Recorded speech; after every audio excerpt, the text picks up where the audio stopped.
Hey kids, welcome to my channel, the SH80 story. Today I would like to read another story which is called Peppa in Space. It was Space Day at the playground. Peppa and her friends were very excited. Does anyone know what space is? Asked Madame Gazelle. Space is a physical universe beyond the Earth's atmosphere, said Edmund Elephant. Edmund was a bit of a clever clogs. That's right, Edmund, said Madame Gazelle.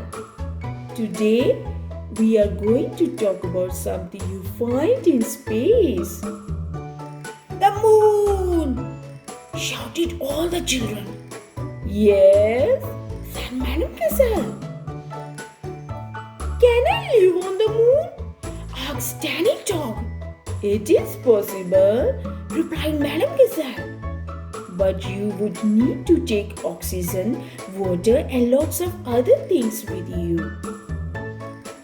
Can you jump in muddy puddles on the moon? Asked Peppa. No, said Madame Gazelle. There is no rain to make puddles. What can you do on the moon then? Asked Peppa. You will soon find out, said Madame Gazelle. Because today we are going to the moon, shouted Pedro Pony. Not exactly, said Madame Gazelle.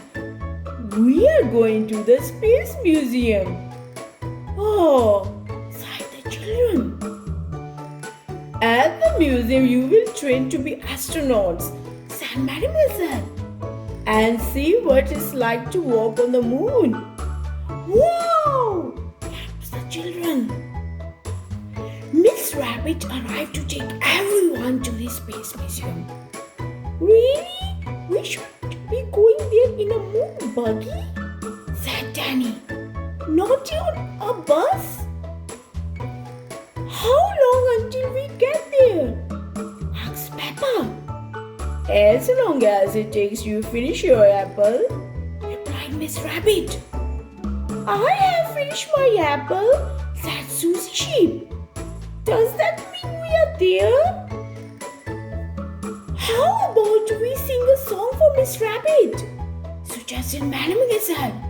Something like... But before Madame Gazelle could finish, all the children started to sing. We are going to the moon. Will we get there soon? And they sang it to Miss Rabbit all the way to the museum. When they arrived at the museum, the children were met by a real astronaut, Grampy Rabbit. Hello there, fellow astronauts, he boomed. Our space training mission today will take us to the moon. The ride may be bumpy, but it will worth it when you get to see what it's like to walk on the moon. Hooray! Cheered the children. The children put on their special spacesuits and boots as quickly as they could. It's time to hop on board our spacecraft, called Grampy Rabbit when they were ready. 5, 4, 3, 2, 1. Blast off! Cheered all the little astronauts together. Grampy Rabbit and the children zoomed off on their training mission.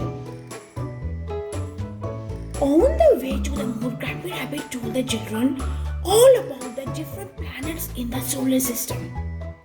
There's Mercury, Venus, Earth, Mars, Jupiter, Saturn, Uranus, Neptune, and the dwarf planet Pluto. He said, robots have landed on Mars, but no one else has done so yet. George was listening very carefully. Mars, he whispered to himself. Bum! We have landed on the moon, said Grampy Rabbit. Now, my little astronauts, it's time for you to see what it's like to walk on the moon. Just take one step out of the spacecraft and what? and her friends all took giant leaps out of the spacecraft wearing Grampy's Rabbit's anti-gravity rubber bands. Whee! The children had so much fun bouncing up and down with the anti-gravity rubber bands. They sang a song over again and again. Listen to our space tune. We are walking on the moon. Boing, boing. Woo! That's Peppa bouncing over Madame Gazalle's head. Walking on the moon is a great, but jumping up and down on it is even better. It's time to get back down to earth now, children, called Grumpy Rabbit. Oh, sighed the children. When they arrived back on earth, the children were sad. Remember, children, your adventures isn't it really over? Said Grumpy Rabbit. It's just beginning. If you keep training, you can all be real astronauts who are like me one day. Yay, we are going to the moon, sang the children, and they sang it on the bus all the way back to the playground. Space is amazing, Daddy, said Peppa that night. I want to be an astronaut so I can jump up and down on the moon every day. But the George had set his sights on somewhere else. Mars, he whispered. Said Daddy Pig. Are you going to be first piggy on Mars, George? George nodded his head and smiled. That night, George dreamed he had gone into the space with Peppa. And they were the first little piggies ever to jump up and down on Mars. Boing, boing. At the end of the story, I would like to say thanks to all my viewers and subscribers for supporting children and us, my channel, for subscribing, sharing the SH18 story. Please take care of yourself and keep reading. I will see you again. Thanks.